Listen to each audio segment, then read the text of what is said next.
1 साल है, और वहां का 1 मिनट होता है, और यहां मृत्यु लोक की 43,20,000 वर्ष खत्म हो जाते हैं। लो जी, कैसा गणित है।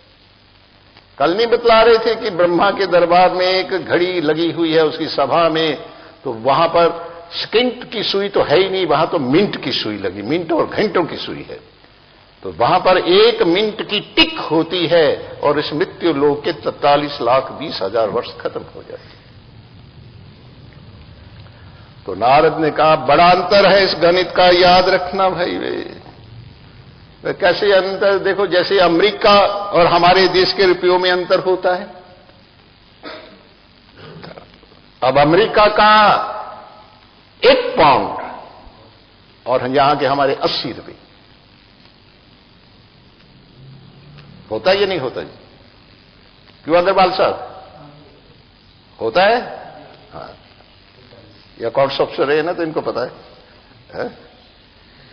वहां देखो, वहां हमारा यहां का, वहां का 1 पाउंड है ना, और यहां के कितने, चलो इधर की तो चलो, यहां की करेंसी में और नेपाल की करेंसी में बड़ा अंतर है। ये तो इधर की देखो, अमेरिका के क्यों जाओ तो इधर की करेंसी जो है नेपाल में जाकर के महंगी मिलती है, नेपाल की जो करेंसी जो है वो भारतवर्ष में सस्ती मिलती है। वो कहते हैं बड़ा भारी अंतर है भाई। दिनों को तो बतला दिया कि जैसे यहां के दिनों में और वहां के दिव्य लोक के दिनों में बड़ा भारी अंतर होता है। अच्छा जी, तो नारद जी ने कहा कंस ब्रज के 84 कोष के दायरे में जितने भी मनुष्य शरीर में पैदा हुए हैं वह सब के सब क्या हैं? पूर्णा जी देवी देवता है। बंधु सुहृदो याचा सुहृदो ये च कंस मनुव्रता। मनुव्रता, हाँ, तुम्हारे बंधु बांधव और सके संबंधी, यहां तक के इस समय तुम्हारी सेवा में जो लगे हुए हैं वे सभी देवता हैं और तेरी मारने की तैयारी में लगे हुए तेरा सफाया करने की तैयारी में लगे हुए, तो घबरा मत।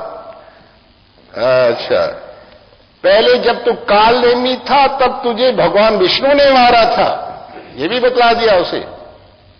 अब तू बना है कंस और तुझे मारने के लिए भगवान विष्णु कृष्ण बन करके आ रही है। इसलिए तो अपने बचने का उपाय कर ले। मैं तो तुझे सावधान करने आया था, मुझे क्या जरूरत थी भाई, मैं तुझे डराने और धमकाने के लिए तो नहीं आया, मैं तो सावधान नहीं आया।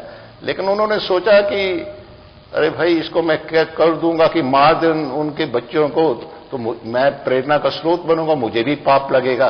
तो इसलिए नारद जी ने अपनी कन्नी काट ली कि देख भाई मैंने तो तुझे बतलाना था, बतला दिया, अब जो तुझे ठीक लगे वो कर दो। अब जो तुझे ठीक लगता है उसको कर, जो तुझे ठीक लगे, तो मेरे कहने पर नहीं अपनी इच्छा से करते रहना जो कुछ करना, मैंने तो तुझे सावधान करना था। तो नारद जी ने सोचा कि अगर मैं बालकों की हत्या का करने की सम्मति दूंगा तो बाल हत्या का पाप मुझे भी लगेगा, और जो दूसरों को पाप करने की प्रेरणा देता है उसको भी पाप का उतना ही दंड मिलता है जितना पाप करने वाले प्राणी को मिलता है। महाभारत के उसमें भीष्म पितामह पर्व में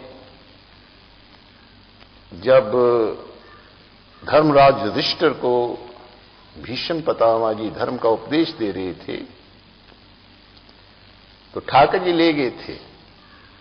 तो ठाकुर जी ने कहा इसके मन में शंका है कि ये जो महाभारत में जितने व्यक्ति मारेंगे मेरे कारण से मारेंगे, बहुत दुखी हो रहा है ये धर्मराज युधिष्ठिर, तो आप इसको ज्ञान का उपदेश दीजिए।